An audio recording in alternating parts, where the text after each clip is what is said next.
यो हो बहसको साथमा गरिमा विकास बैंक, एक्सेस टु अल। गर्भदेखि बलियो भूगर्भ सिमेन्ट, भूगर्भ सिमेन्ट। कामना सेवा विकास बैंक, प्रगतिको आधार कामना सेवासँगको कारोबार।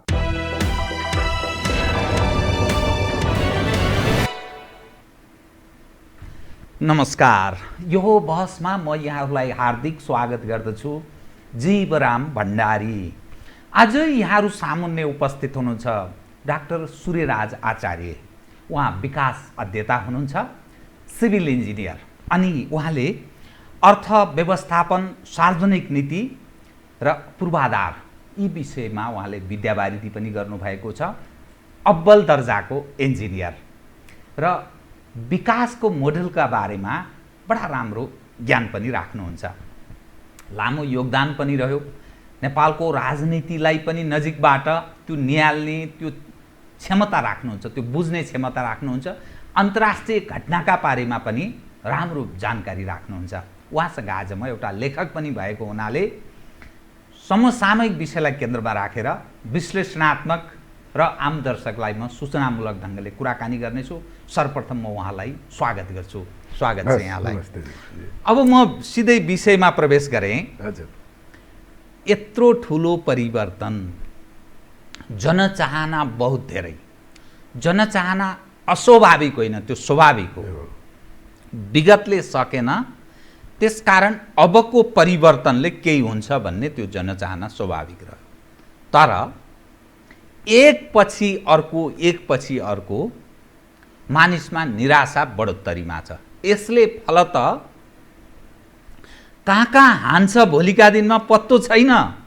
तर आधी आउनु पूर्वको शून्यता भन्छ नि, सनननननन गर्छ नि, सामान्य जस्तो देखिन्छ, तर त्यस्तो अवस्थातर्फ नेपाल पदार्पण गर्दैछ है भन्ने स्वतन्त्र खालका मानिसहरूको यस्तो बुझाइ सुन्नमा विश्लेषण गरेको यस्तो आउन थाल्यो।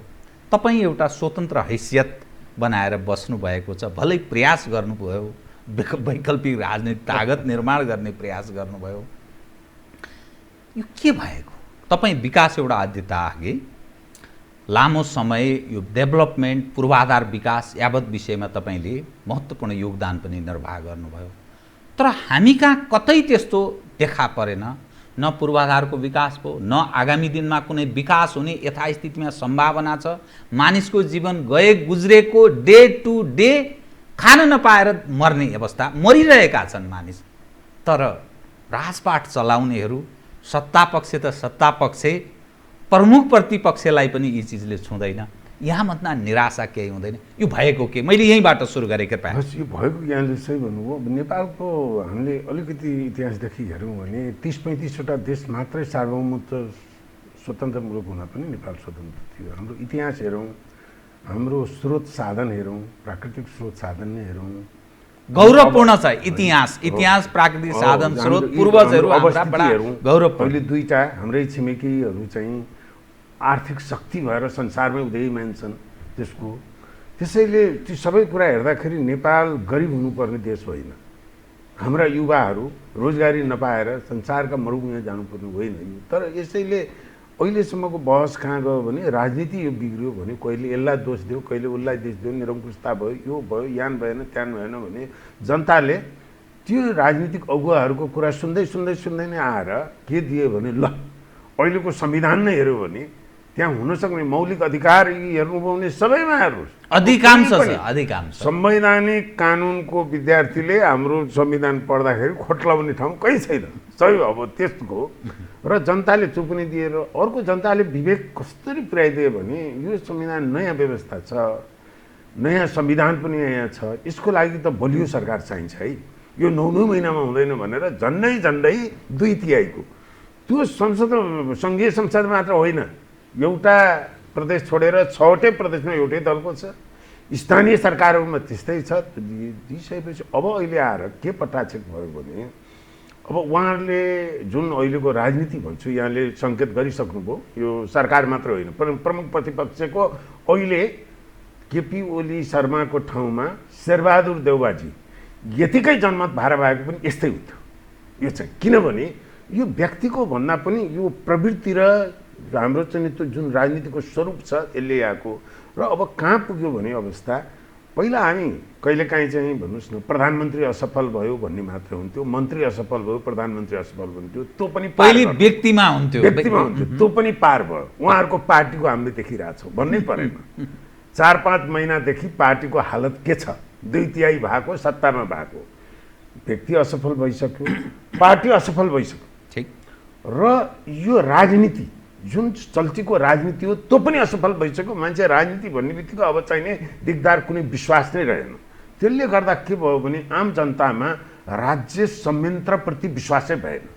राज्यले हेर्नुहोस् त, मैले हिजो अस्ति एउटा अखबार पढेँ, यो चाहिँ पासपोर्ट बनाउनको लागि चाहिँ नि टेन्डर गरे, जम्मा कति लाख पासपोर्ट बाँकी छ अरे, त्यो फेरि टेन्डर रद्द भयो। भनेको सरकारको तर्फबाट सार्वजनिक खरिद गर्नु पर्यो भने त्यो चाहिँ नागरिकलाई विश्वासै छैन कि त्यहाँ लेनदेन भएन होला भन्ने कुरो। हेर्नुहोस्, भनेको राज्य संयन्त्र त्यति क्षीण भइसकेको छ। त्यसैले अब त कहाँ पुग्यो भने उहाँहरूको व्यक्तिगत दलीय असफलताले यो व्यवस्था नै असफलता बनाउनेतिर अघि यहाँले भनिसक्नु। यसले कहाँ कहाँ हान्छ, अब केसम्म हामी सजग र अपेक्षा गरौँ भने राष्ट्र जोगाउनु पर्यो। अब नागरिक त्यहाँ पुगिसक्यो। पहिलो अब राष्ट्रको कुरा जोगाउने हो। त्यसपछि यहाँ उहाँका नेताहरूका के इतिहास छ, अरु उहाँको तपसिल पार्टी हुन्, कति अरु तपसिल गौरवशाली हो, ती तपसिलका विषय हुन्। अब लगभग चाहिने नागरिकहरूले त्यो ठाउँमा चिन्ता गर्नुपर्ने ठाउँमा बिस्तारै उहाँले घचेट्दै त्यहाँ पुर्याउनु भएको छ।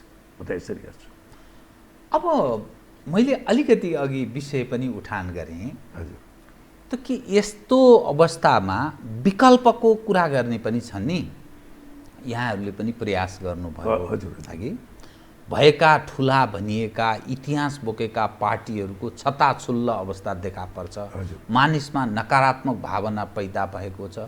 तिम्रो परीक्षण भयो र अर्को परीक्षण गरियो, यो पनि त्यस्तै, ऊ पनि त्यस्तै, ऊ पनि त्यस्तै, त एकपछि अर्को सबै परीक्षण त्यो कसी लागिसकेको स्थिति छ। त्यसले पुष्टि भयो यिनीहरूमा त्यो क्षमता छैन भन्ने देखियो। मान्छेले त्यसरी बुझे। विकल्पको कुरा गर्दा अनि फेरि हामी रोजगारीको कुरा गर्छौँ, हामी विकासको कुरा गर्छौँ। हामीले यो विदेशमा गएर 60-70 हजार लाख नेपाली विदेशमा गएर गुजारा गर्नुपर्ने अवस्था छ, रेमिटेन्सले मुलुक चलिरहेछ। त्यो पनि हामी चाहना राख्छौँ। त्यो केही सम्भव छ? वैकल्पिक तागतको उदय हुने तपाईँ सम्भावना देख्नुहुन्छ यथास्थितिमा? होइन, यथास्थितिमा हेर्नुहोस्, असम्भव त भन्ने हुँदैन। अघि नै हामीले भन्यौँ, अब यो राष्ट्र जोगाउने, यो इतिहास जोगाउने, राष्ट्र जोगाउने, त्यो चाहिँ राजनीतिको विकल्पले नै हो। विकल्प छैन भन्ने त जानै हुँदैन। त्यो निराशामा नजाउँ। बरु अब के हेरौँ भने यो विकल्पको पनि विकल्प हेरौँ नि। अहिलेसम्म हामीले जुन विकल्प भनिरहेको छौँ नि, त्यो वैकल्पिक सोचको पनि विकल्प खोज्ने छ। र यो हामीले अलिकति गयौँ भने म थोरै पछाडि हेरेर यो विकल्प भन्दा विकल्पले सारभूत विकल्प किन दिन सकेन त 7 सालदेखि नै भन्दा मलाई कस्तो लाग्छ भने कृपया हामीले विकल्पको कुरा गरिरहँदाखेरि मैले हेर्दा विकल्पका दुईटा पाटा हुन्छ। विकल्प मान्छेले किन खोज्छ? यथास्थितिसँग असन्तुष्ट भएर विकल्प खोज्छ। पक्का एउटा त्यो विकल्पले त्यो आक्रोश, त्यो असन्तुष्टि बोकेको हुन्छ, त्यसले विकल्प खोज्न लाउँछ। सँगसँगै विकल्पसँग दायित्व पनि हुन्छ परिणाम निकाल्ने। र 7 सालदेखि नै हेऱ्यौँ भने हाम्रो राजनीति धेरै चाहिँ त्यो परिणाममुखी विकल्प भन्दा प्रतिक्रियात्मक विकल्प। जस्तो राणाकै हेऱ्यौँ भने राणा शासनको विरोध गर्ने को थिए भन्दा राणासँग टक्कर हुने देखाइदिन्छु है तिमीहरूलाई पनि। त्यो चाहिन्छ, त्यो आक्रोश, त्यो प्रतिक्रियाबाटै चाहिँ सृजनशीलता आउने हो। तर त्यो त्यही नरोकिकन त्यो सृजनशीलसम्म जानु पर्यो। जस्तो तपाईँ 15 सालको नयाँ सरकार आउँदा सुवर्ण शमशेर अर्थमन्त्री हुनुहुन्थ्यो, उप प्रधानमन्त्री। उहाँको त्यो भाषणमा बजेट भाषणमै हेऱ्यो भने त्यहाँ दुईटै देखिन्छ। त्यो चाहिँ कसरी अब दिने भन्ने, बिपी कोइरालामा त्यो आगो थियो, कसरी परिवर्तन गर्ने भन्ने त्यसमा। त्यसपछि अब त्यहाँ के भयो, त्यो विकल्पकै लागि राजा महेन्द्रले पनि अब यो निर्दलीय भनेको अब राम्रो नराम्रो होला, त्यसमा म जान अलग कुरा। त्यहाँ पनि के भने अब त्यो दलीय केही, अब त्यो 18 महिना उसमा पनि केही चाहिँ दलीय, उसका सुरुमा चाहिँ दलीय व्यवस्था थियो, अनुभव थिएन, शिक्षा थिएन, चेतना थिएन, केही समस्या भयो होला। तर राजा महेन्द्रले के सोचे, फेरि प्रतिक्रिया गरे। त्यो 15 सालको समस्या थियो, दलीय व्यवस्था त होइन भनेर त्यो प्रतिक्रियात्मक थियो। त्यहाँ पनि कमसेकम यो दुईटै चरणमा म के देख्छु भने जसरी बिपीको नेतृत्वमा एउटा प्रतिक्रिया पनि थियो र सँगसँगै एउटा भिजन पनि थियो, राजा महेन्द्रमा पनि प्रतिक्रिया पनि थियो, एउटा भिजन पनि थियो, निर्दलीयमा पनि यसलाई कसरी परिणाममुखी बनाउनुपर्छ है, यो भएन भने तपाईँ 2020 देखि 2030 सम्मका अहिलेका ऐनहरू सबै त्यही छन्। हेर्नुभयो भने अझै पनि 2024 भन्ने ऐन छन्, संशोधन 7औं संशोधन त्यसैको। तर त्यसपछि फेरि प्रतिक्रिया के आयो, पञ्चायत निरङ्कुश भयो भनेर बहुदलीयताको लागि काङ्ग्रेस कम्युनिस्ट उहाँले सङ्घर्ष गर्नुभयो, लोकतन्त्रको लागि त्यो आवश्यक पनि थियो, किनभने पञ्चायतले समय सुधार त चाहिँ के हो भने यो विरोध गरेर होइन, पञ्चायत आफै भित्रबाट पनि खोक्रो हुँदै थियो, त्यो गयो। अब त्यसमा पनि 48 सालपछि फेरि के हामीले के देख्यौँ भने त्यो प्रतिक्रियामा मात्रै सीमित भयो। मानौँ कि पञ्चायत भनेको त्यो दानवीय थियो, मण्डलीय थियो, त्यसलाई हटाउने बित्तिकै सब ठिकठाक हुन्छ भन्ने किसिमको त्यो प्रतिक्रियाबाट सृजनशीलता परिणाममुखीतिर राजनीति डोरिएन र अब त्यसपछि त सबै थाहा छ नै छ हाम्रो पुस्तालाई के भयो भन्ने। त्यसैले मलाई के लाग्छ भने अहिले पनि म पनि 3-4 वर्ष यहाँले सङ्केत गर्नुभएको वैकल्पिक राजनीतिको यसमा सहभागी नै भएँ, अझै पनि म राजनीतिको चासो नै छ, मैले विकासबारेकै बोलेँ भने पनि त्यो पनि म त्यसलाई राजनीति नै ठान्छु एक किसिमको। र मलाई त्यस्तो के लाग्यो भने हामी अहिलेसम्मकै जुन विभिन्न प्रयोग भए होइन, एक हिसाबले भन्नुहुन्छ भने त माओवादीको सशस्त्र द्वन्द्व पनि त विकल्प खोज्नलाई हो नि त। 48 साल पछिको एमाले काङ्ग्रेसको जुन चाहिँ विसङ्गति थियो त्यसमा जनताले आश गरेका हुन् नि त। हेर्नुहोस् त, माओवादीको त्यत्रो सशस्त्र द्वन्द्व कम्युनिस्ट क्रान्ति गरेको शक्तिलाई ल अन्ततः डर त्रासले भयो होला, काठमाडौँबाट नि स्विप गरे नि त, दिएको होइन जनताले, त्यही विकल्पको आशा गरेर होइन त्यो चाहिँ। त्यसैले माओवादी सशस्त्र द्वन्द्वदेखि लिएर मधेसवादी मधेस केन्द्रित दलहरूको विकल्प, डाक्टर बाबुराम भट्टराईको विकल्प, त्यसपछि अरू जुन हामी वैकल्पिक पार्टी भनेर सुरु गऱ्यौँ त्यसमा पनि मैले एउटा त्यही पुरानो प्रवृत्तिको निरन्तरता के चाहिँ नि लाग्यो भने मैले मेरो थोरै चाहिँ अब्जर्भेसनमा उही प्रतिक्रियात्मक विकल्पको प्रतिक्रिया गर्ने आक्रोश देखाउनेमा चाहिँ मुखरित भयो तर परिणाममुखी हुन सकेन। त्यसैले हामीलाई मेरो साझा पार्टीमा म सम्बद्ध थिएँ, पहिला विवेकशील साझा पार्टी हामी 2 दल बनाएर गऱ्यौँ, चुनावमा थोरै हामीले उत्साहजनक परिणाम पनि ल्यायौँ। त्यो के थियो भने जनताले आशासम्म हामीले जगायौँ, तर त्यसपछि किन भएन भने विश्वास जगाउन सकेनौँ। जनताले के हेर्थ्यो भने आशासम्म जगायौँ तर विश्वास जगाउन सकेन। विश्वास कहाँबाट आउँछ भने जब त्यो विकल्पले सृजनशीलता खोज्छ, परिणाममुखी देखिनु पर्यो, हामीले भनेर दाबी गरेर भएन, पत्याउनु पर्यो नि। म एउटा सानो बिम्ब प्रयोग गरेँ, मलाई चाहिँ यो बिहान उठ्ने बित्तिकै 1-2 घन्टा एलर्जी छ, मेरो जिउ सर्दी छ, वैद्यले हाच्छिउँ आइरहन्छ, धेरैलाई हुन्छ। त्यो हाच्छिउँ 2टा किसिमको हुन्छ, एउटा रुगाखोकीको भाइरसको हाच्छिउँ हुन्छ, मैले हाच्छिउँ गरेँ भने हजुरलाई सर्छ, अन्त पनि त्यो सङ्क्रमित हुन्छ। अर्को हाच्छिउँ एलर्जीको हाच्छिउँ हुन्छ, त्यो सर्दैन। हो, हाम्रो पनि यहाँ राजनीतिको हाच्छिउँ के भयो भने एलर्जीको हाच्छिउँ भयो, वैकल्पिक राजनीतिको हाच्छिउँ आफू मात्रै हाच्छिउँ गऱ्यो। त्यो सृजनशील विचार, त्यो राजनीतिको नयाँ सोच त सङ्क्रमित हुनु पर्यो, त्यो आम जनतामा पुग्नु पर्यो, तलसम्म पुग्नु पर्यो। विश्वास भनेको त्यो राजनीतिक विचार, त्यो नयाँ विकल्प दिन्छु भन्ने समूहको त्यो राजनीतिक विकास सकारात्मक रूपमा सङ्क्रमित हुन सक्यो भने त्यसले विश्वास सिर्जना गर्दो रहेछ। होइन त्यो त अहिले यथास्थितिमा भएको असन्तुष्टिप्रतिको हाच्छिउँ, म त्यसलाई एक हिसाबले अराजनीतिक हाच्छिउँ भन्छु। त्यो राजनीतिक हाच्छिउँमा त्यो सृजनशीलता हुन्छ। जसरी भन्नुहोस् न, बिपी कोइराला, पुष्पलाल उहाँहरूले काङ्ग्रेस कम्युनिस्ट सुरु गर्दा त उहाँहरूसँग स्रोत साधन ठुलो त थिएन नि, तर उहाँहरूको एउटा विचार, उहाँहरूको के भन्छ तपाईँको व्यक्तित्व, विचार, उहाँहरूको कार्यशैली, त्यसले गर्दा नै आम मानिसहरूमा चाहिँ एउटा चाहिँ उत्साह जगाउँथ्यो, आशा जगाउँथ्यो र विश्वास पनि दियो। त्यो तहसम्म हामी वैकल्पिक राजनीति भन्नेकोमा चाहिँ नि त्यसमा चाहिँ अलिकति कमजोरी हो कि जनतालाई क्रेडिबल भन्छौँ, विकल्प मात्र होइन, भरोसामा परिणाममुखी र विश्वसनीय विकल्पको त्यो न्यारेटिभ, त्यो भाष्य चाहिँ अझै हामीले बनाउन सकेको रहन्छौँ होला।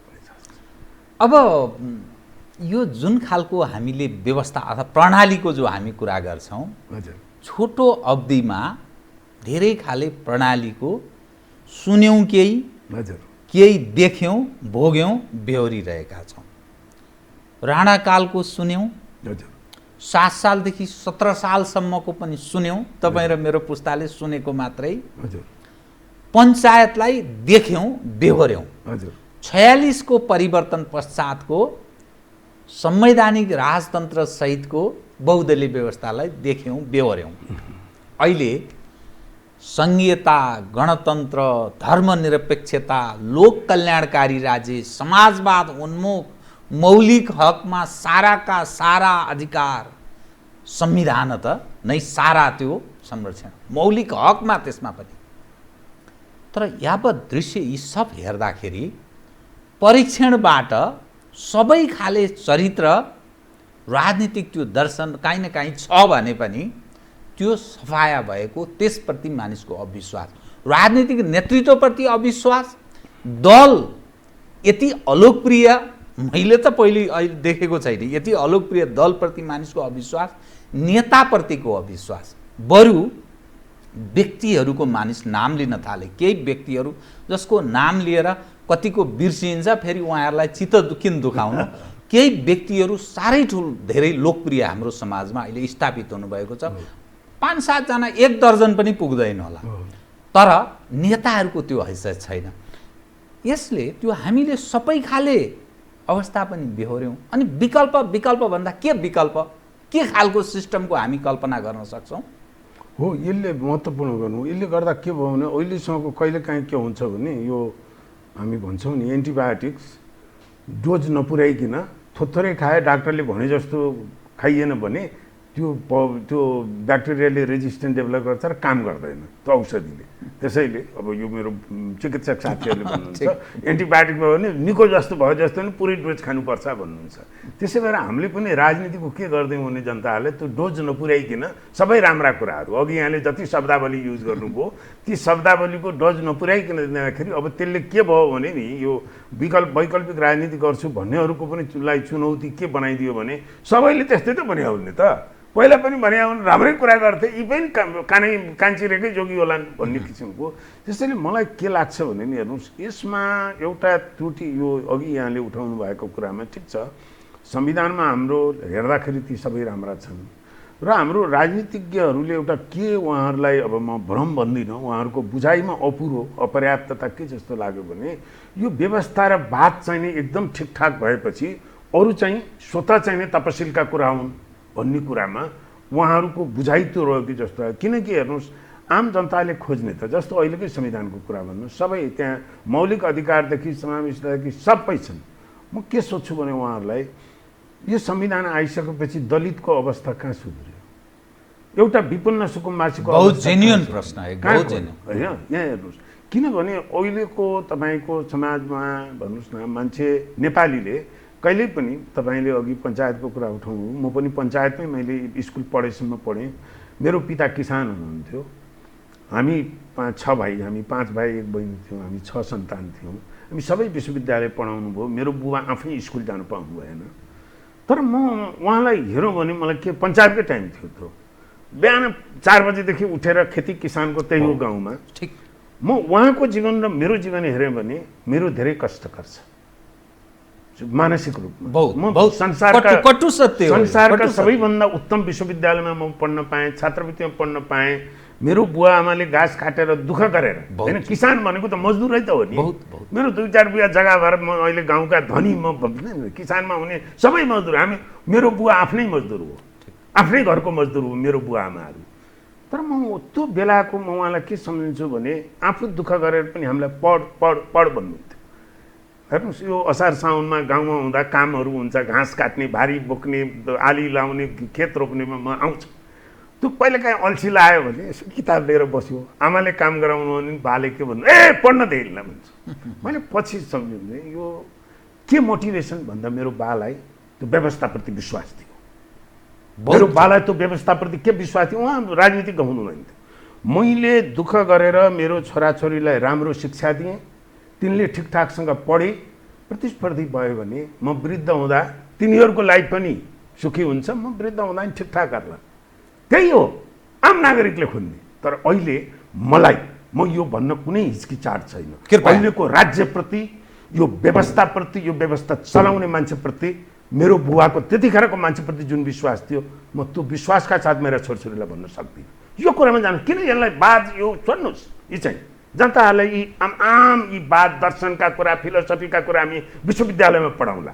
अहिलेका नेताहरूले आँखा जुदाएर तपाईँको भोटरसँग सोध्नुहोस् त्यो विश्वास दिनुभएको छ कि छैन। मैले दुःख गरेँ भने मेरो जीवन यही देशमा, मेरा छोरा नातिको जीवन यही देशमा ग्यारेन्टी छ भन्ने त्यो विश्वास उडाइदिनु भयो र त्यो ठुलो पाप हो।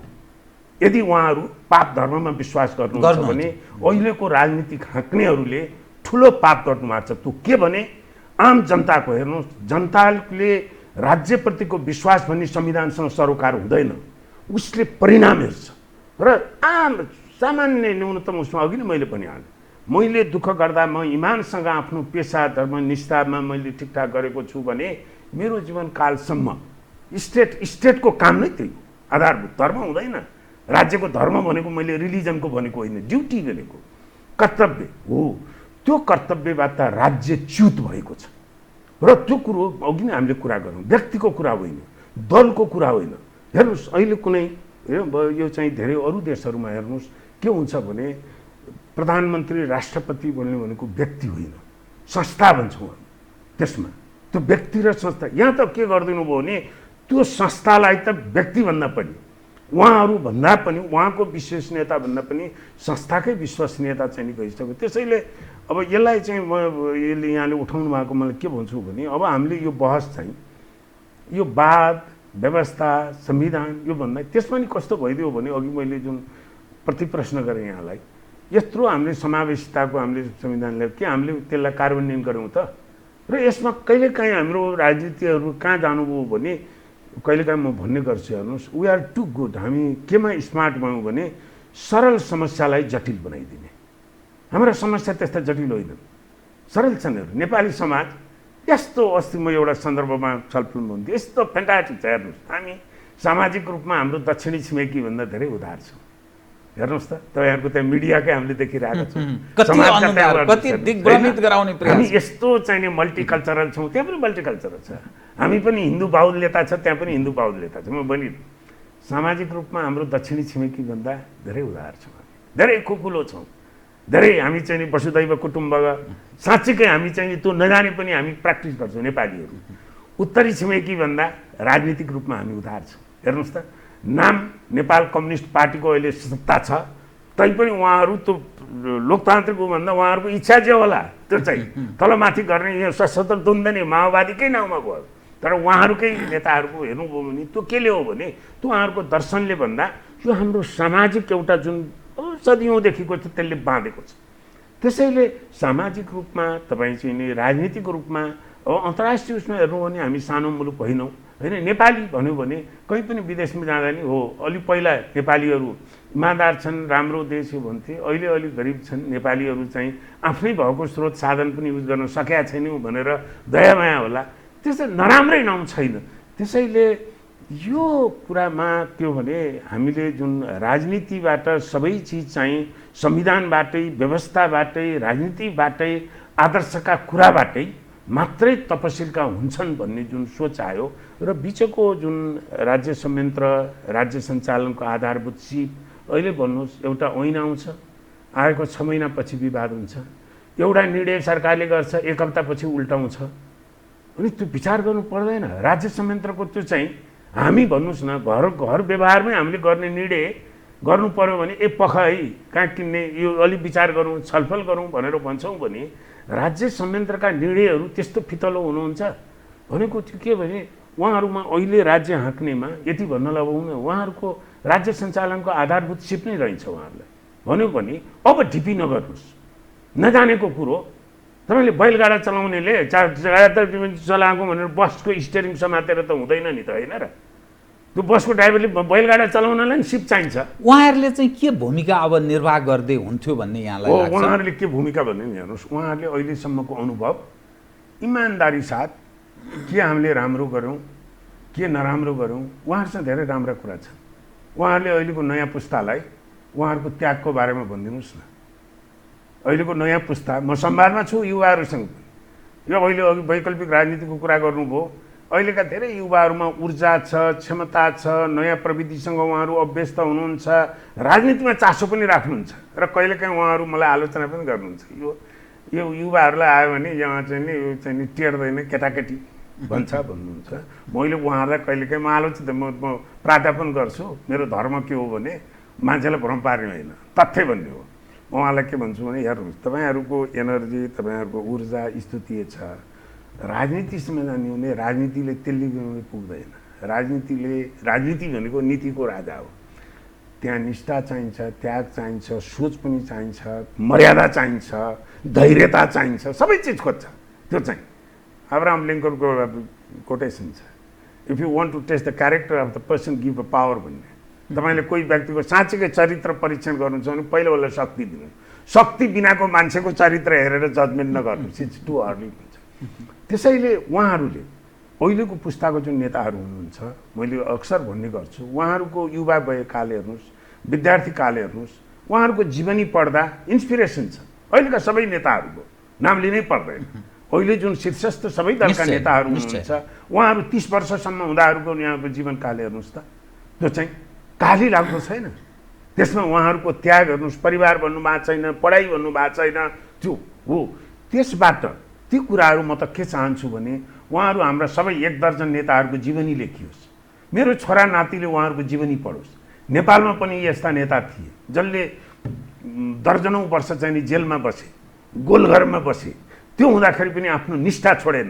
होइन भन्नुहोस्, यो अहिले मेरो केही दिन अगाडि माओवादी, पूर्व माओवादीका अहिले अलग के भन्छ, अहिलेको माओवादी नहुनु भएको छुट्टै समूहको एकजना मूर्धन्य नेताले फोन गर्नुभयो। मैले उहाँलाई भने होइन, तपाईँले लामो संवाद भयो, तपाईँले थोरै आफ्नो निष्ठा यताउति गर्दै भए त अहिले त मन्त्री हुनुहुन्थ्यो, आदर्श छ नि उहाँसँग। तर उहाँलाई भन्दा त उहाँ त फेलियर नेता हुनुहुन्छ होइन, अहिले चाहिँ सत्ताभन्दा बाहिर हुनुहुन्छ। इतिहास छ उहाँहरूको भने। अब तपाईँले को प्रश्नमा यो मलाई के लाग्छ भने नि, पहिलो पुस्ताका अहिले सत्तामा भएको, सत्ताभन्दा बाहिर भएको एउटा गोलमेज भन्नुहुन्छ उहाँहरू, कहिलेकाहीँ म ब्रेन स्टर्मिङ भन्छु उहाँहरू। यो चाहिँ र यो देश हामीहरूले नै बनाउने हो होइन, यहाँ कोही बाहिरको आएर तथास्तु भनेर पशुपतिनाथले बनाइदिने होइन। त्यो अर्थमा अब राष्ट्र निर्माणमा नयाँ बाटोमा जानुको लागि पनि उहाँकोहरूको सान्दर्भिकता छ। त्यो के छ भने अभिभावक भनिदिनुहोस्। के भनिदिनुहोस् भने कहिलेकाहीँ के हुन्छ भने अनुभवको कुरा, मान्छे आफै पढेर भनेको कुराको सन्देश बलियो हुन्छ, एकदम बलियो हुन्छ। र उहाँहरूले हेर्नुहोस् है, हामीले यो गल्ती गऱ्यौँ, तपाईँहरूले नगर्नुहोस्, तपाईँहरूले यो गर्नुहोस् मात्रै भयो भने त्यति बलियो सन्देश हुँदैन। सुन्नुहोस्, तपाईँहरूले सोचे हामीले त्यस्तै सोचेका थियौँ, हुँदो रहेछ त, त्यति सहज छैन, यसरी गर्नुहोस्। हामी त लड्यौँ, तपाईँहरू नलड्नुहोस्, यो अनुभवबाट सिक्नुहोस्। हो यो कुरा। त्यसपछि हामीलाई अहिले अथवा अहिलेको आउने नयाँ पुस्तालाई अलिकति पाच्नुहोस् भन्ने उनीहरूलाई। सुन्नुहोस्, अघि जुन मैले भने होइन, म त्यो भन्ने अझ हैसियत राख्दिनँ। अहिलेको नयाँ पुस्ताहरूलाई त्याग गर्नुहोस्, उत्सर्ग गर्नुहोस्, राजनीतिले योगदान खोज्छ भन्ने मसँग त वैधता छैन। किनभने म त पेसाबाट एक हिसाबले सेवानिवृत्त भएर यो चाहिँ उत्तरार्धमा आइरहेको छु। तर उहाँहरूसँग त्यो बल छ, नैतिक बल छ। हामी जेल परेको छौँ, के को लागि? त्यहाँ रमाइलो जेलमा चाहिँ सरकारी चाहिँ फ्रीमा सिधा खाना पाइन्छ भने जेल गएको हो, आदर्शको लागि जेल गएको छ। त्यतिखेर भन्नुहोस् न होइन, ऊ पञ्चायतको बेलामा अहिले भएका कतिपय नेताहरूले एउटा एक प्याराग्राफमा सही गरेकोमा सिधै जेलबाट मन्त्री भएको छैन, राजाको भएको छैन नि। त्यहाँ आदर्श छ, निष्ठा छ। हो ती कुराबाट होइन अलिकति उदात्त भावले उहाँहरूका अनुभव के हुन्, देशहरूलाई अर्को पुस्तालाई उहाँहरूले साट्ने अनुभव के हुन्, उहाँहरूका गल्ती के हुन्, त्यो पनि भनिदिनुहोस्। हेर्नुहोस्, के भने गल्ती कमजोरी गरेर कहिलेकाहीँ के हुन्छ भने राजनीतिमा एउटा त्यसले राजनीतिले खोज्छ पनि र त्यो स्मार्टपन पनि हो। के हो भने गल्तीलाई त्यो मिस्टेक भनिदिँदा त्यसले झन् मान्छेको उचाइ पर्छ। त्यसैले यो पुस्ताले त्यो गरिदिन सक्नुभयो भने, किनभने अझै समय छ हस्तान्तरणको कुरा। एक्ज्याक्टली, हस्तान्तरण सहित आफू अभिभावक भएर बस्ने। अब अहिले हेर्नुहोस्, दुवै ठुला पार्टीका अघि यहाँले भन्नुभयो केही नामहरू, अझै के हो भने राष्ट्रले आशाविहीन हुनु हुँदैन। त्यो आशाको दियो निभ्यो भने त बर्बाद हुन्छ। र त्यो आशाको दियो बालिराख्ने केही राजनीतिभन्दा बाहिरका प्रबुद्ध व्यक्तित्वहरू छन्। त्यो नेपालमा पनि यस्ता मान्छे पनि छन् है भनेर भन्ने, केही राजनीतिभित्रै पनि छन्। दोस्रो पुस्ता तेस्रो पुस्ताका युवाहरू, म खास गरी अब यो तेस्रो पुस्ताका युवाहरू पनि म संवादमा हुन्छु, यो दुईटै पार्टीका। उहाँहरू पहिला त अलि प्रतिक्रियात्मक हुनुहुन्छ, अनि अलि ठन्डा पारेपछि उहाँहरूका एउटा भाइरस निकालेपछि राम्रो संवाद हुन्छ। उहाँहरूसँग अब अहिले दोस्रो पुस्ताको भनौँ, दुईटै पार्टीमा छन्, म नाम लिन चाहन्छु। ठिक। बेला पटक पटक मन्त्री हुनुभएको छ। म उहाँलाई के भन्थेँ भने, यो मित्र तपाईँहरू असफल प्रधानमन्त्रीको सफल मन्त्री हुने चाहना नगर्नुहोस्, त्यसको काम छैन। असफल सरकारको सफल मन्त्री भएर के हुन्छ? त्यसैले तपाईँहरू सफल प्रधानमन्त्री हुने उसमा जोड गर्नुहोस्। तपाईँहरू अब मेरो यो गुटको नेता प्रधानमन्त्री भइदेला, त्यसपछि म मन्त्री भएर तपाईँले केही पनि गर्न सक्नुहुन्न। त्यसको अब त्यो प्रयासमा हेर्ने भने हामीले देख्यौँ पटक पटक उहाँहरू आश राख्दा मान्छे मन्त्री हुनुभएको छ, के भएको छ भएर त। किनभने त्यो मूल नै धमिलो छ भने त तल आएर त सङ्लो बनाउँछु भनेर त हुँदैन। त्यसैले परीक्षणले त्यो सफलता देखाएन उहाँहरूलाई। देखिएन होइन, त्यो किन देखिँदैन भने नि, हेर्नुहोस्, संयन्त्र नै मसिनै तपाईँको इट्टा बनाउने के भन्छ फर्मा भन्छ, त्यो इट्टा बनाउने फर्मा बाङ्गो छ भने सोझो इट्टा निस्किन्छ र? फर्मा नै एउटा बनाउनुहुन्छ बाङ्गो निस्किन्छ, फेरि बाङ्गै निस्किन्छ। हेर्नुहोस्, त्यो एउटा सिद्धान्त मानिस कुरा गर्छन्, राजनीति चाहिँ हजुर दिएर हस्तान्तरण गरेर सम्भव छैन, प्राप्त हुँदैन। हस्तक्षेपकारी भूमिका तागतले आर्जन गर्ने हो, पार्टीमा रहेकाले पार्टी कब्जा गर, या पार्टीमा छैनौ भने अर्को खाले तागत निर्माण गर, जबरजस्त स्थापित हुने हो भन्ने मान्यता छ। त्यस कारणले त्यो दिँदैन है राजनीतिमा चाहिँ पनि भनिन्छ। यसलाई के भन्ने? एकदम सही भन्नुभयो। मैले हिजो अस्ति मात्र एकजना साथीसँग यही कुरा गर्दै थिएँ। मैले मलेसियाको मैले महाथिरको उहाँको 2-3वटा किताब पढेको छु इतिहासको, 92-93 वर्ष विकास अध्येताको हिसाबले। किनभने उहाँ राजनीतिज्ञ मात्र होइन, उहाँका विकासका योजनामा महाथिरको उहाँको मलेसियाका योजनामा यस्तो हस्तक्षेप छ। सानो हो मेरो यो विषयको, त्यो उनीहरूको नर्थ साउथ, मलाई विश्वविद्यालयमा पढ्दा मेरो प्राध्यापकले भन्नुभएको थियो, जापानिज प्राध्यापक, उहाँ एडभाइजर हुनुहुन्थ्यो। नर्थ साउथ हाइवे बनाउनु पऱ्यो, हाम्रो इस्ट वेस्ट छ नि उनीहरूको। माथिले के भने, युजली हामी हाइवे प्लानरले के भन्छौँ भने ठुलो सहरबाट बनाउनु सुरु गर्ने भन्छौँ, जुन हामीले गऱ्यौँ। उनले चाहिँ उत्तरबाट, जुन उत्तरतिर चाहिँ सबभन्दा अविकसित हाम्रो कर्णाली थियो, त्यहाँबाट बनाउनु सुरु गऱ्यो भने त्यहाँबाट उत्तरबाट सुरु गर भनेपछि विकास पहिला त्यहाँ जान्छ नि, त्यताबाट लग्ने। हाम्रो पनि इस्ट वेस्ट हाइवे गैँडाकोटमा चाहिँ राजा महेन्द्रले शिलान्यास गर्नुभयो, त्यो महेन्द्रनगरमा गरेर त्यताबाट बनाएको भए त्यो सुदूरपश्चिमहरूकै हुन्थ्यो होला नि त त्यो। अनि मैले उहाँको एउटा महाथिरको सन्दर्भकोमा सायद 1978 होला, उनी पार्टीका नेता थिए केन्द्रीय, उनको अध्यक्षसँग उनको टकराव भयो, ठ्याक्कै हाम्रो जस्तै। उनी दोस्रो तेस्रो पुस्ताका यङ थिए। त्यसपछि उनले अलि चर्कै चाहिँ उनको द्वन्द्व भएपछि पार्टी अध्यक्षले उनलाई पार्टीबाट निकालिदिए। निकालेपछि उनले 1.5-2 वर्ष देश पुरै घुमे र किताब लेखे। ठ्याक्कै समस्या के हो त्यतिखेरको, त्यहाँ चाहिँ अलिकति 70 को दशकमा त्यहाँ चाहिँ जातीय द्वन्द्व पनि, चिनिया मलयाहरूको चाहिँ समाजै लगभग चाहिँ मलेसिया भर्खर उपनिवेशवादबाट आएपछि अर्को सङ्कटमा हुमिने थियो। उनले देश पुरै घुमेर किताब निकाले। त्यसपछि उनको अभियानका कारणले पनि ती उनको द्वन्द्व भएका सभापति चाहिँ पार्टी अध्यक्षले राजीनामा दिनु पर्यो, नयाँ अध्यक्ष आए। उनी सायद पहिलो क्याबिनेटमा शिक्षा सहायक मन्त्री भए, अर्को चुनावमा त प्रधानमन्त्री भएर 20 वर्ष उनले हाँके। मलेसिया अहिले मलेसिया भयो हो। यही कुरा तपाईँले जुन भन्नुभयो नि, सबै भन्नुहोस् होइन, कसैले पनि दिएर देङ सापिङ उनको अन्तर्विरोध माओको कालमा कस्तो थियो होइन, कति उनलाई कल्चरल रिभोल्युसनमा कतै किनारामा थियो, तर उनी फाइट गरेर त्यहाँ कुनै दयाले उनले लिएको होइन। र त्यो हेऱ्यो भने उनले कहिले राजकीय पद, अहिलेको चीनको विकासलाई दैनको नीतिकै रूपमा लिन्छ। उनले पदमा पनि गएनन्। हाम्रो नेताहरूले सिक्ने त त्यो यी हाम्रो गणेशमानजीले गरेर देखाउनु भएको थियो बस होइन। राजनेता भनेको पदमा जाने बित्तिकै हुन्छ भन्ने होइन। त्यसैले यहाँले भन्नुभएको यो दोस्रो पुस्ताले नि, यो के हो भने, दोस्रो पुस्ताको त अहिले उहाँहरू के हुनुभयो भने गुटका ठुला नेताहरूको कारिन्दा मात्रै हुनुहुन्छ। अब बाहिर एउटा आम उसमा जाँदाखेरि चाहिँ नि एक किसिमको उहाँहरूले आशा जगाइरहनु भएको छ। त्यो आशा धेरै टिक्दैन। अघि नै भन्यौँ नि, आशा र विश्वास भने फरक कुरा हो। उहाँहरू आशावादी हो, विश्वासिलो चाहिँ होइन।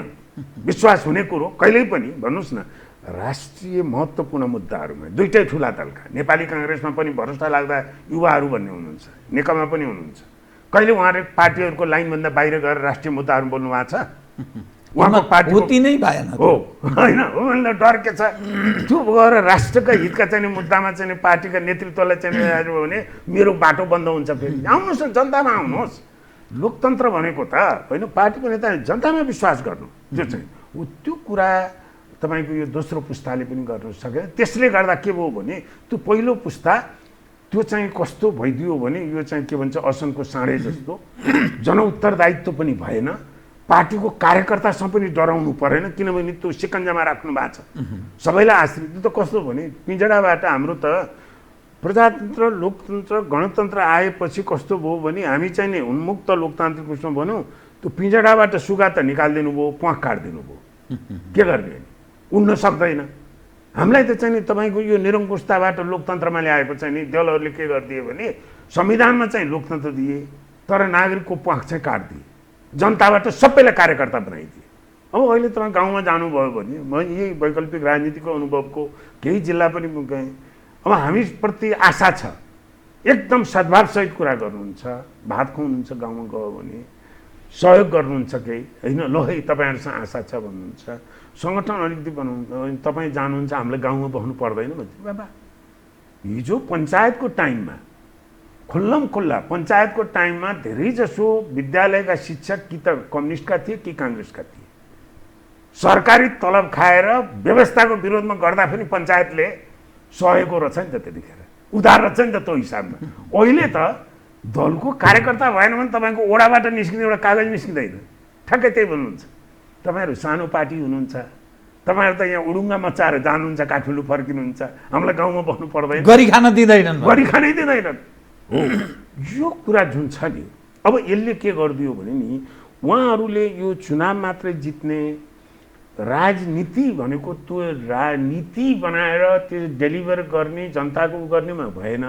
राजनीति केमा सीमित भयो भने चुनाव जित्ने, जनतालाई एउटा चाहिँ नि के भन्छ आश्रित बनाएर चुनाव जित्ने, चुनाव जितिसकेपछि राज्य दोहन गरेर त्यो जनतालाई रुल गर्ने जुन कार्यकर्ता छ त्यसलाई पोसिने। हेर्नुहोस् हिजो अस्ति मात्रै आयो समाचारमा, अब त हुँदा पार्टीको नेता र कार्यकर्तालाई तलब दिने हो त्यो प्रस्ताव भइसक्यो। त्यो हेर्नुहोस् त त्यो हाई भलममा त्यो कसरी पहिलेदेखि दिइरहेको रहेछन्। राजनीतिको कति विद्रूप रूप प्रकट भयो हेर्नुहोस् त सभ्य समाजमा। अझ मैले सुने, अझ उहाँहरूको महिलालाई माफ गर्नुलाई शब्दको लागि दुस्साहस हेर्नुहोस्, केही नेताले मैले पढेँ, होइन होइन यो स्वाभाविक हो, हामीले लेबी तिरेर आउँछ। त्यो लेबी कहाँबाट आउँछ मलाई थाहा छ, एम्बेसडर नियुक्ति गरेको लेबी हुन्छ।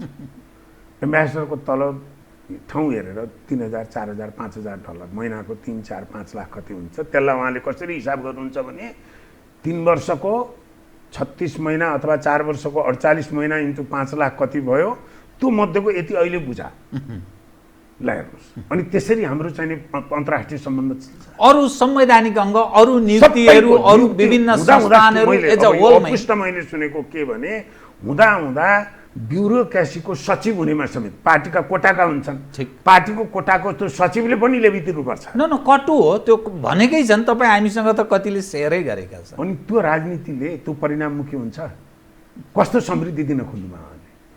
अब म यहाँसँग बडा ठिक विषय यहाँले उठान गर्नुभयो, राजनीतिसँग एउटा विषय उठान गर्छु, त्यसपछि म डेभलपमेन्टमा प्रवेश गर्छु है।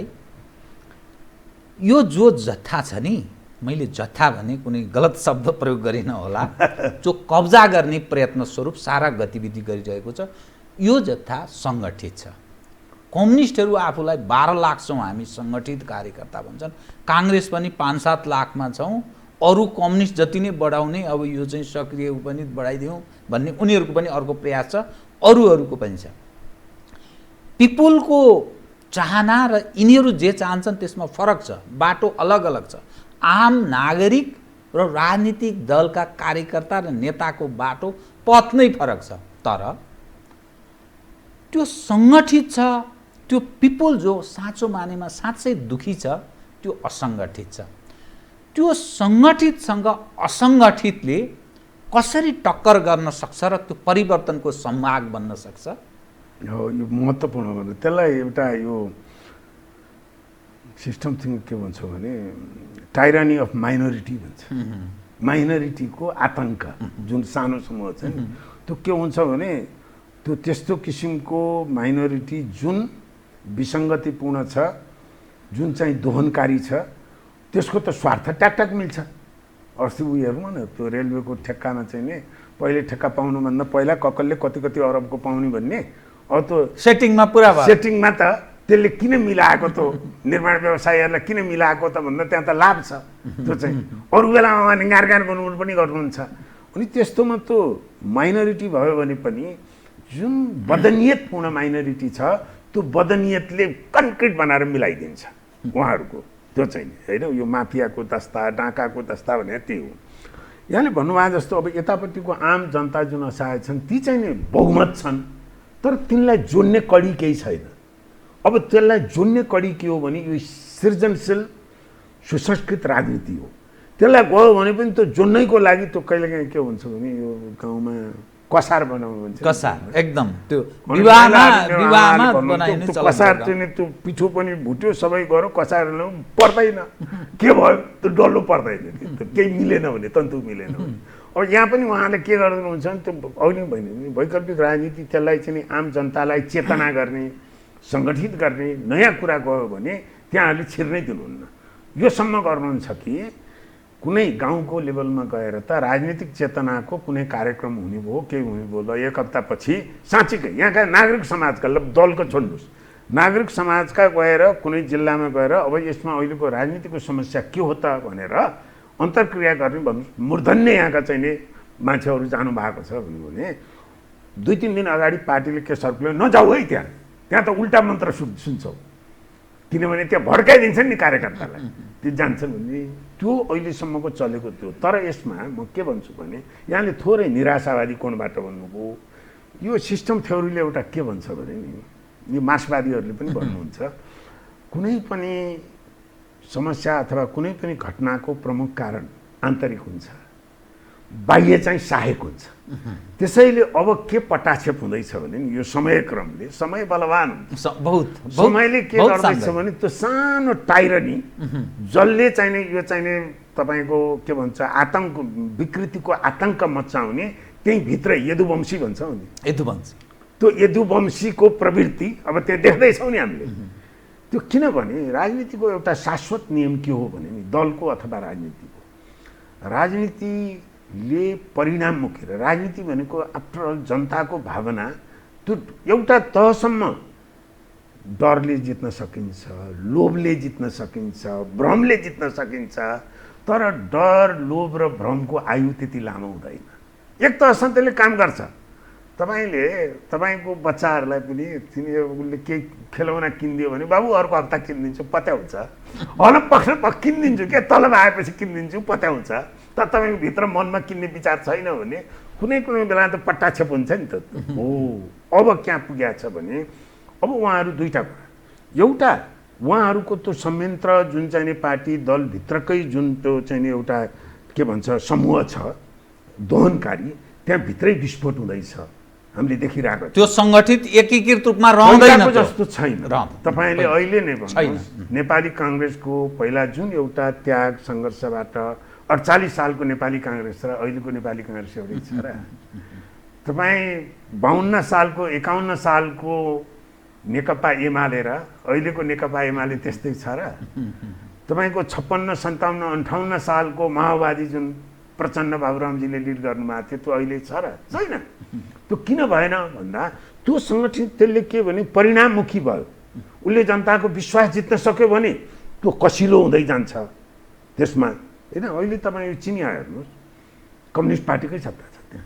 एकदलीय छ तर त्यहाँ चाहिँ सी जिनपिङ ब्ल्याक बेल्ट भएर बलिया भएका होइन हेर्नुहोस् त चिनको चाहिँ गएको 20-30 वर्षको होइन 3000 गएको 3000 वर्षमा चिनिया इतिहासमा सबैभन्दा ह्याप्पी पिरियड चाहिँ गएको 30 वर्ष छ अब अहिले उनीहरूको होइन त्यहाँको राज्य सत्ता हेर्नुहोस् होइन विकास हेर्नुहोस् यो त त्यहाँ निरङ्कुश भएर कन्ट्रोल गरेर भएको होइन त्यहाँ आम जनता being rich is a glorious धनी हुन देऊ मान्छे धनी हुने भनेको ग्लोरियस गौरवप्रिय कुरो यी बात कम्युनिजम यो होइन भन्ने हो ती कुरामा मलाई के लाग्छ भने नि यो परिणाममुखी र दोहनकारी जुन उहाँहरूको शैली छ त्यसले यहाँले भन्नुभएको जस्तै यो उहाँहरूको दबदबाको आयु सिद्धिँदैछ त्यो भित्रैबाट विस्फोट हुन्छ र यता आम जनताहरूमा पनि अब हेर्नुहोस् यो कार्यकर्ता बोल्न थालिसके पहिलाको जस्तो अवस्था छैन त्यो चुडाल छन् उनीहरूले त्यो बाँध त्यहाँबाट अलग भएर अलग ढङ्गले सोच्छन्। म यहाँको नि अब विषय अर्थव्यवस्थापन, सार्वजनिक नीति र एउटा तपाईँ पूर्वाधारविद, तपाईँ प्राध्यापन पनि गर्नुहुन्छ, नयाँ पुस्तालाई क्लास पनि लिनुहुन्छ, हो तपाईँ फेरि इन्जिनियर कि सिभिल इन्जिनियर। हामीले प्रधानमन्त्रीजीबाट के सुन्यौँ भने त्यो चुनावको प्रारम्भको कालमा त्यो घोषणापत्र हेर्ने हो भने त्यो छ सबै यत्र तत्र सबै पाइन्छ। अहिले पनि घर घरमा ग्यासको कुरा पनि सुन्यौँ है, पाइपबाट ग्यास। अनि रेलको पनि हामीले कुरा सुन्यौँ। रेल अहिले यसो सानो छोपेर राखिएको छ, त्यही रेल देखियो। अनि पानी जहाजको पनि हामीले कुरा सुन्यौँ। यो साराका सारा कुरा सुन्यौँ, व्यवहारमा काहीँ देखा पर्दैन। यो चाहिँ एउटा पूर्वाधारविद भएको हुनाले बेल्ट रोड इनिसिएटिभ हामीले चीनसँग सम्झौता गऱ्यौँ अघि, हाम्रो प्रतिबद्धता पनि छ। एमसिसी यसै अड्केर बसेको छ, जसका कारण नेपाल कम्युनिस्ट पार्टी नेकपा ठ्याक्कै विभाजनको सङ्घारबाट अहिले जोगिएको छ। अब के हुने हो पछि थाहा छैन। अनि भारतसँग पनि हाम्रो एउटा अनुकूल अवस्था भएन, छिमेकी देशहरूसँग पनि अनुकूल स्थिति छैन, अविश्वासको अवस्था छ। पश्चिमाहरू पनि हामीलाई विश्वास गर्ने अवस्थामा छैनन्, उत्तर पनि के हो यो कम्युनिस्ट त कम्युनिस्ट तर के हो भन्ने दक्षिणसँग पनि हाम्रो विश्वासको स्थिति छैन। हाम्रो डेभलपमेन्टको कुरा गर्दाखेरि रेल, पानी जहाज, घर घरमा ग्यास, पाइपबाट ग्यास पुग्ने, यावत कुरा, यो के हामी यस्तै सपना देखेर मात्रै बस्नुपर्ने कि यो के कारण हामी जो डेभलपमेन्टको कुरा गर्छौँ यो के कारण हामी कहाँ खास मूलत समस्या कुन चिजको हो? मूलत के हो भने अघि हामीले जुन नीतिको मूल भन्यौँ नि, त्यसले राजनीतिले के हो भने हेर्ने मूलत 3-4वटा पाटा हुन्छन्। जुन सार्वभौम सत्ता, राष्ट्र, तपाईँको चाहिँ राष्ट्र निर्माण अथवा राज्य सञ्चालन जे भनौँ भने पनि पहिला के भने तपाईँको राजनीतिले समाज व्यवस्थापन गर्ने एउटा डन्डा लाएर राजनीतिमा शक्ति हुन्छ, राज्यको शक्ति हुन्छ, डन्डा लाएर कन्ट्रोल गर्नुहुन्छ। अर्को डेलिभरी गरेर, दुईटै कुरा हामी चाहिँ नि क्यारेक्टरिस्टिक हुन्छ। र हाम्रो राजनीतिले र अझ राजनीतिको शीर्ष उसमा भएका नेताहरूमा अहिले हेर्दा के लाग्छ भने अहिलेकै प्रधानमन्त्रीजी भन्नुहोस्, उहाँहरूको बुझाइ चाहिँ कस्तो जस्तो देखियो भने सबै देशहरू भन्नुहोस् न, युरोप, जापान, कोरिया, अहिले चीन भन्नुहोस्, अघि मलेसियाको कुरो गरौँ, यी किन विकास भयो त भनेपछि त्यहाँ एकजना प्रधानमन्त्री भएछ, बलियो प्रधानमन्त्री भयो, जित्यो। प्रधानमन्त्री भएपछि सरकार हुन्छ, भएपछि असो अनि त्यहाँ भनिदिनुपर्छ, भएपछि यो त्यो मसिनले चाहिँ नि अटोमेटिकली गर्छ भन्ने जस्तो अत्यन्तै चाहिँ नि उहाँहरूको सतै बुझाइ र त्यो चाहिँ नि अपुरो बुझाइ भन्नुहोस् न, त्यो हो कि भन्ने अहिले देखिन्छ। कि यसमा एउटा स्पष्ट के देखियो भने तपाईँ राज्य सञ्चालनका जुन विकासका कुरा, नियम कानुनका कुरा, अन्तर्राष्ट्रिय सम्बन्धका कुराहरू, परराष्ट्रिय सम्बन्धका कुरा, जुन राज्य सञ्चालनका मूल विषयहरू छन्, ती विषयहरूमा उहाँहरूको बुझाइ र गराइ चाहिँ नि अत्यन्त अहिले फितलो देखियो। अब यी विकासकै कुरामा भन्नुभयो भने अहिलेको प्रधानमन्त्रीजीले विकासका एजेन्डा अब समृद्धि सुखी नेपाली, समृद्ध नेपाल, सुखी नेपाली, त्यो नारा सुन्दा मलाई पनि टक्क ल है अब चाहिँ अब उहाँ अलिकति फेरि अडान लिन सक्ने भिजनरी भएको। खास गरी यो नाकाबन्दीको बेला म उहाँलाई दुईवटा कुरामा क्रेडिट दिन्छु। एउटा चाहिँ यो संविधान बन्ने बेलामै पनि जुन तपाईँको जातीय राज्य, एउटा जातीयताको कुरालाई हो विभेद हामीले सम्बोधन गर्नुपर्छ, जातीय आकाङ्क्षाहरू, पहिचानका आकाङ्क्षाहरूलाई पनि सम्बोधन गर्नुपर्छ। त्यहाँ पर्याप्त कुरा छ राज्यका नीतिले। तपाईँको उही भन्छ नि, यहाँ झिँगा बस्यो भनेर सेवकले चाहिँ तरबार चलाए जस्तो झिँगालाई मार्न घन चलाउनु पर्दैन कि त्यसको। त्यसैले हो त्यसका राजनीतिक पाटा पनि हुन्छन् विभेदलाई अन्त गर्ने, अनि राज्यका विभिन्न हुन्छन् हेर्नु, शिक्षाका कुरा, स्वास्थ्यका कुरा, सकारात्मक विभेदका कुराहरू ती चाहिँ। तर संविधान बनाउने बेलामा जसरी भन्नुहोस् न एउटा राष्ट्रिय झन्डा नै परिवर्तन गर्ने, जुन हाम्रा आधारभूत यो राष्ट्रप्रति नै एक किसिमको चाहिँ तपाईँको चाहिँ के भन्छ त्यो प्रतिक्रिया र राष्ट्रप्रति नै घृणा जगाउने, नेपाल भन्ने शब्दप्रति नै भन्ने एउटा जुन न्यारेटिभ आयो, त्यसमा राजनीतिमा धेरै लोक रिजाइ पनि हुन्छ, पपुलिस्ट। त्यो पपुलिस्ट घेराभन्दा बाहिर रहेर अहिलेको प्रधानमन्त्रीजीले उहाँलाई क्रेडिट दिनुपर्छ, गरेकै हो, अडान सही लिनु हो। त्यो जातीय राज्य जुन उद्दण्डता थियो, म उद्दण्डता भन्छु त्यसमा। हुन त उहाँहरूको एकाडेमी बौद्धिकहरूकै बिचमा भयो, त्यो एकदम फितलो बौद्धिक बहस थियो त्यसको। त्यो छुट्टै तपाईँको त्यहाँ सामाजिक न्याय विभेद रहित हुनुपर्छ भन्ने त त्यसमा त विवादै छैन नि। तर कसरी गर्ने भन्नेमा जुन किसिमका चाहिँ एउटा चाहिँ अति तपाईँको चाहिँ अतिवादी मुद्दाहरू थिए, त्यसमा उहाँले थोरै ब्रेक लगाइदिनु भयो। त्यो अब त्यसमा उहाँको पनि मनमा के हो, नियत के हो, त्यो हामीले जान्ने कुरा भएन। तर उहाँले जुन एउटा नेताको रूपमा अडान लिनुभयो, एउटा क्रेडिट उहाँ जान्छ। अर्को यो नाकाबन्दी बेलाको त भयो।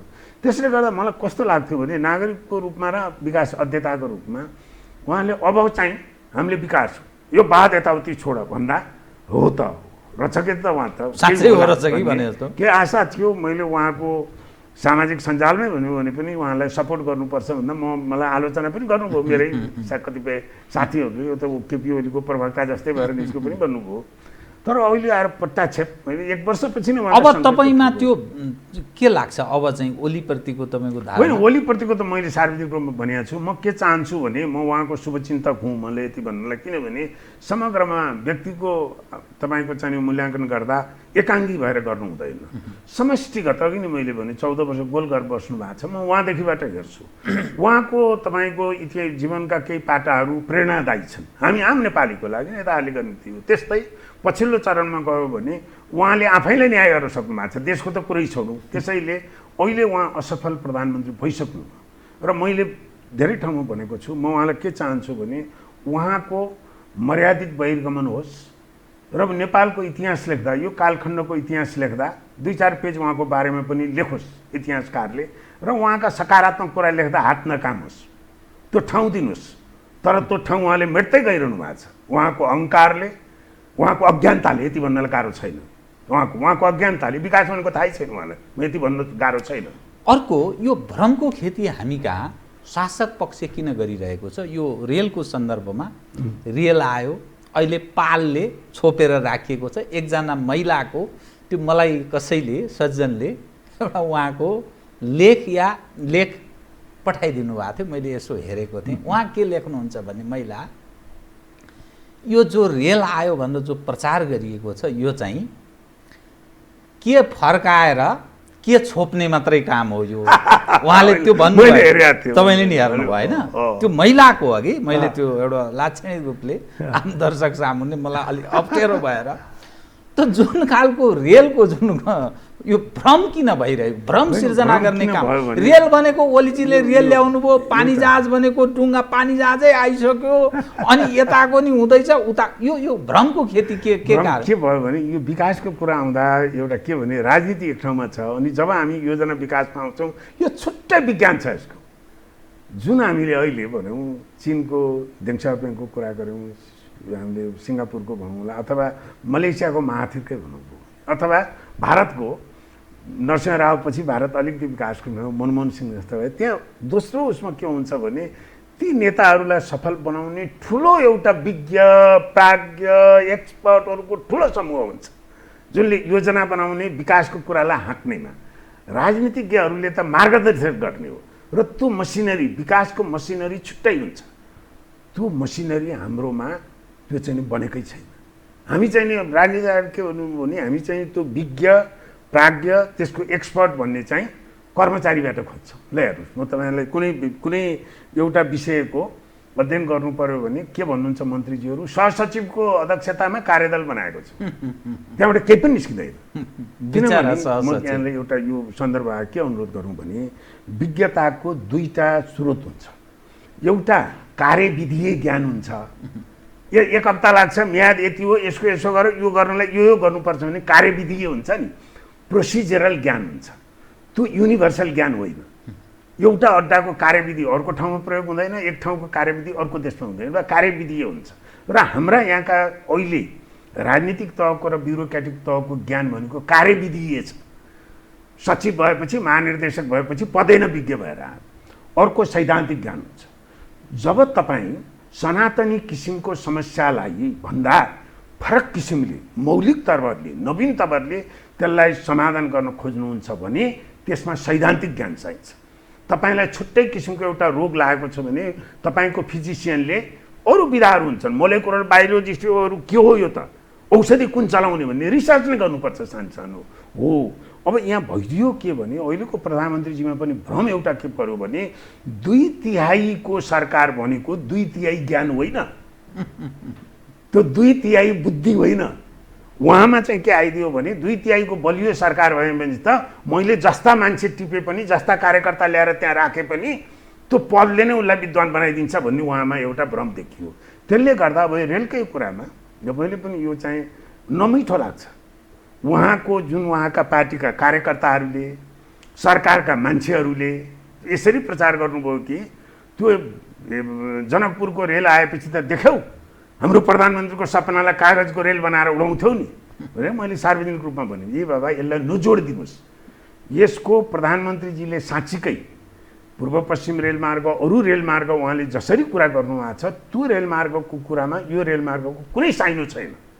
यो 10 वर्ष अगाडि भारत सरकारसँग सम्झौता भएको, अनुदानमा बनाइदिएको लाइन अझै कम्प्लिट गरेको छैन। ल हेर्नुहोस्, रेल आयो, अहिले तिरपालले छोपेर राखिएको छ। व्याख्या किन भयो भन्दा होइन त्यहाँ त अझै मर्मत गर्नुपर्ने रहेछ, सिग्नल बिग्रिएर छ, ट्र्याक ठिक रहन्छ, अनि त्यो लिएर ल्याउनुभन्दा पहिला त मर्मत गर्नु पर्दैन होइन। अहिले यी तपाईँको यो कोभिडकै बेलामा पनि बाटो मर्मत यताउति गर्ने त सम्भव थियो नि त। अब तपाईँ ल्याइसकेपछि यहाँ त सिग्नल लाइन छ, अब तिरपालले छोपेर 50 जना चाहिँ सशस्त्र प्रहरीको गार्ड दिएर छोपेर राखेको छ भने यसले के देखाउँछ भने उहाँहरूले चाहे रेलमार्गको भन्नुहोस् अथवा अरू पूर्वाधार विकासका कुराहरू भन्नुहोस्, अहिलेको सरकारको संयन्त्रमा उहाँहरूको राजनीतिक भाषणबाजी भन्दा त्यो राजनीतिक भाषणबाजीले कार्यान्वयनको तहमा जस्तो तयारी खोज्थ्यो, प्राविधिक तयारी, योजनाको तयारी, व्यवस्थापनको तयारी, त्यसमा केही पनि गर्नुभयो। मैले भन्दै छु रेलको बारेमा त सिन्कै बाँच्नु भएको छैन। जस्तो उहाँले केही महिना अगाडि अहिले ऐन छ उसमा के भन्छ राष्ट्रिय सभामा रेल सम्बन्धी, त्यो भारतको ऐनको कपी गरेर गर्नुभएको छ, त्यो गलत। मैले भनिरहेको छु भारतको जुन रेल प्रविधि र रेलको व्यवस्थापन त्यो पुरानो र असफल मोडेल हो। उनीहरू प्रविधिमा पनि धेरै पछाडि छन्। त्यसै भएर मुम्बईदेखि अहमदाबाद बन्ने द्रुतगतिको रेल भारतीय के भन्छ जापानको सहयोग र जापानी प्रविधिमा बन्दैछ। उनीहरू निकै पछाडि छन्। अब हामीले रेलमार्ग बनाउने हो भने सबभन्दा पहिला हामीले कस्तो प्रविधि, कस्तो व्यवस्थापन होइन, जुन नेपालको रेलवे कम्पनीले चलाउने भन्ने त्यो फेलियर हो। र मैले केही सोधेँ रेल विभागको केही मित्रहरूसँग, होइन तपाईँहरूलाई कसले गरौँ, होइन यो चाहिँ अब रेल आउने भएपछि ऐन चाहियो अनि हामीले एउटा चाहिँ उसलाई भनेर भारतको पठाइदेऊ न भन्यो इन्डियन ल्याएर। त्योसम्म उहाँहरूलाई होइन रेलको अहिले अन्तर्राष्ट्रिय अनुभव बेलायत, फ्रान्स, जर्मनी, जापान, कोरिया, चिनमा त्यो कुन अहिले यो चाहिँ के परिवर्तन भयो, प्रविधि कस्तो छ, व्यवस्थापन कस्तो छ, कसले चलाउँछ भन्ने केही अतापत्ता सरकारी उसमा छैन त्यो चाहिँ। अनि अब तपाईँको कर्मचारीले त मन्त्रीले सोध्यो भने जान्दिनँ भन्दैन, कर्मचारीको धर्म त्यो हो। यो कुरा तपाईँले यो रेलको यस्तो गर्नु भइहाल्छ हजुर त्यहाँ ल्याएर गरौँला भन्छ उनले त।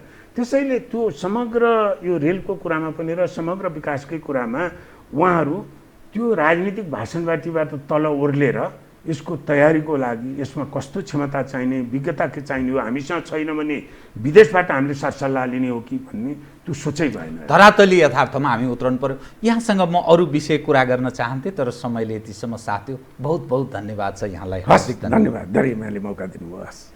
आदरणीय दर्शकवृन्द, उहाँ हुनुहुन्थ्यो डाक्टर सूर्यराज आचार्य, विकास अध्येता।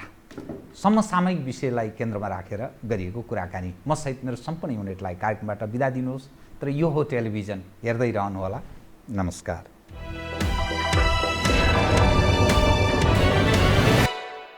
यो हो बहसको साथमा गरिमा विकास बैंक, एक्सेस टु ऑल। सर्वैदेखि बलियो भूगर्भ सिमेन्ट। भूगर्भ सिमेन्ट। कामना सेवा विकास बैंक, प्रगतिको आधार, कामना सेवासँगको कारोबार।